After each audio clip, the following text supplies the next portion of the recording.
Saudara-saudara yang terkasih, kita bersama di dalam renungan harian kita pada hari ini dengan satu tajuk yang baru lagi, satu pelajaran yang baru lagi, satu penguat iman bagi kita pada hari ini.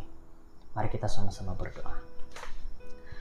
Ya Tuhan di surga, kami terus berdoa, kami menyembah kepadamu karena Engkau Allah satu-satunya yang memegang hidup kami, melindungi kami dan memimpin kami.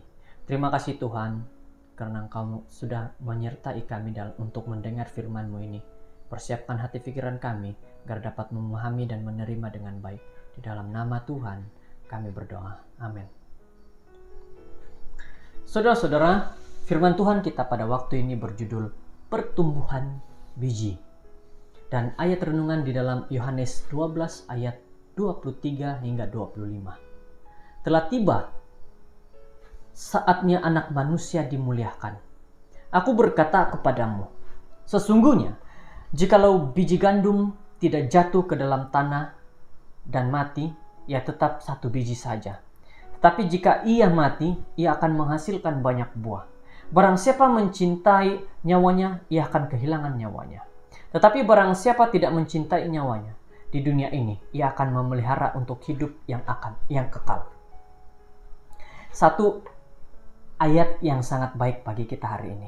Kalau kita benar-benar memahami ayat ini dengan baik. Beberapa hari setelah perjamuan di Bethania, Yesus kembali mengemukakan subjek tentang kematian. Dia katakan lagi tentang kematiannya. Ketika Yesus berada di bait suci, dia mendengar beberapa orang Yunani telah berjalan sangat jauh ke Yerusalem untuk bertemu dengan dia.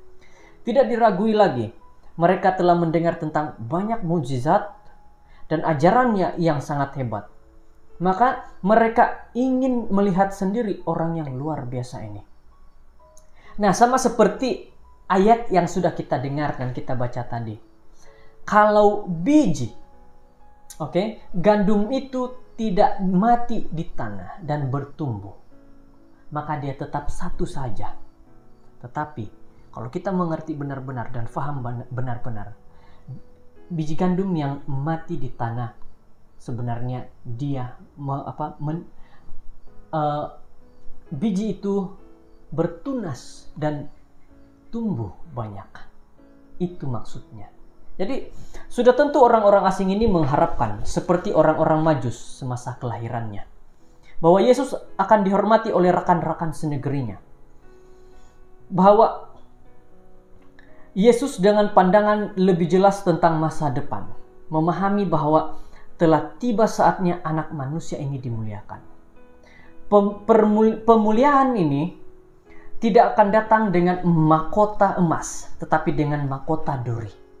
Daripada dilaungkan sebagai hero dan duduk di atas takhta kemuliaan, Yesus sebaliknya akan diperlakukan sebagai tidak bernilai dan dipakukan di salib yang memalukan. Kalau kita lihat benar-benar, arti orang-orang yang mati di salib adalah orang-orang yang sangat keji. Sangat-sangat tidak harus dipandang lagi. Tetapi Yesus menyerahkan diri untuk disalib.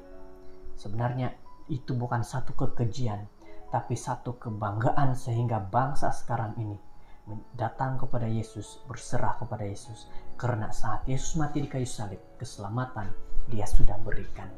Jadi saudara-saudara, untuk menyediakan kejutan yang mengharukan ini tentang kematiannya yang akan berlaku kepada semua orang, Yesus bercakap tentang satu ilustrasi mudah tetapi sangat mendalam tentang biji gandum. Supaya biji boleh bertumbuh dan menghasilkan tuaian biji yang lain, biji tersebut harus mati. Supaya Yesus boleh menghasilkan tuaian jiwa di seluruh dunia, dia harus dilemparkan ke dalam kubur terlebih dahulu. Nah, inilah maksud sedikit daripada perumpamaan biji benih yang mati di tanah tetapi bertumbuh. Kerajaan Tuhan seringkali berlawanan dengan gerak hati dan bertentangan dengan cara pemikiran logik kita. Jika kita mau hidup, kita harus mati. Jika kita mau kaya, kita harus menjadi miskin. Jika kita mau menjadi seorang pemimpin, kita harus menjadi seorang hamba. Marilah saudara-saudara, marilah sahabat-sahabat, kita mengikut Yesus dalam kehidupan yang penuh pengorbanan, agar kita akan mengalami kelahiran baru setiap hari sehingga Dia datang nantinya. Saudara-saudara yang terkasih, firman Tuhan pada saat ini sebenarnya mengajar kepada kita bahwa apabila kita menanam biji benih, jangan hanya menanam